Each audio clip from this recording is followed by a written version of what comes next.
All right, so we are still looking at unit rates and basically the ratios of fractions as unit rates. And we're going to keep doing the same thing, finding the constant. Remember, the unit rate is the constant. It is the number we're going to be multiplying by. So it says here, Sally is making a painting for which she's mixing red paint and blue paint. And they show the different mixtures. So 1.5 quarts of red paint, 1.5 quarts of blue paint, 2 2/5 quarts of red paint, 4 quarts of blue paint, any of these. But I want you to remember that this still, we're going to call that our independent variable x, and blue paint is our dependent variable y. So the amount of blue paint is going to depend on how much red paint we use. So when I ask for what is the unit rate here, I want us to remember that unit rate is the same thing as constant. And the way we find our constant is to divide y by x. And you can do that with any of these. So probably the easiest way would be use some decimals here, but just for the sake of it, I kind of want to practice with whole numbers and mixed numbers here. So this is my y, so I'm going to divide 4 by 2 2/5. Okay. Now, this isn't changing how we do things. We find our constant the same way we have been. And our constant is our unit rate. Don't freak out because there's a fraction involved. And it's not asking if this is proportional, so we have to try all of them. We're just going with the assumption that it's proportional. I wanted to do this one, though, because I want us to practice going 4 divided by 2 2/5. Now, that's not a problem that we can do quite yet because we need to do some work to it. Okay? Before I can keep it, switch it, flip it, or any of that, notice I put a 1. That's a 1 there, sorry. 1 underneath because we can put a 1 underneath any number and it doesn't change. So I'm going to have 4 over 1 divided by, let's make this into an improper fraction. 5 times 2 is 10 plus 2 is 12.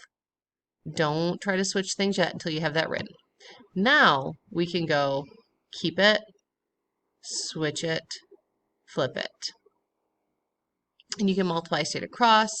You can cross reduce. 5 and 1 have a common factor of 1, nothing to get rid of. But 4 and 12 have a common factor of 4. 4 goes into itself 1 time, 4 goes into 12 3 times. 1 times 5 is 5, 1 times 3 is 3, we get 5/3. So we could say 5/3 or 1 2/3. Remember this y here is our blue paint, quarts of blue paint, over our quarts of red paint. So if you want, in the context of this situation, it's 5 5/3 or 1 2/3 quarts of blue per quart of red. It's really weird writing those words in purple. Is the amount of blue paint proportional to the amount of red paint? Well, we could go through, we could try all of these, and I'm not going to do that for the sake of time, but we know we came up with 1 2/3 or 5/3 for this one. What if we did like this right here? What if we did 2 divided by 1.2? Grab my calculator here. I want to do 2 divided by 1.2. 1.6 repeating. Well, that's what 5/3 is. If I were to type in 5 divided by 3, it's 1.6 repeating. So just for the sake of time, we're going to say, yes, it is. I'm not going to try all of them, even though I should. Yes, and it doesn't say to explain, but the reason is because there's a constant of 5/3. And remember, wow, that's really sloppy. I'm sorry, guys.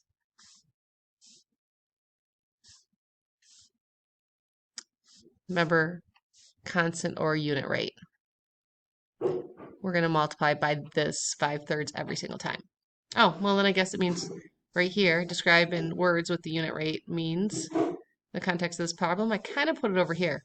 But when we find our 5/3 or 1 2/3, we can say for every 1 2/3 quart of blue paint, feel better writing it in blue, Sally, that's who's doing this painting up here, must use 1 quart of red paint. Okay, because when we find this unit rate, remember that means per 1. So this is 5/3 per 1. This is 1 2/3 per 1. And don't worry about can you have a mixed number and a fraction. These are actually ratios or rates. So we need 1 2/3 quart of blue paint for every 1 quart of red paint. And that kind of is summed up right here. Okay, another example.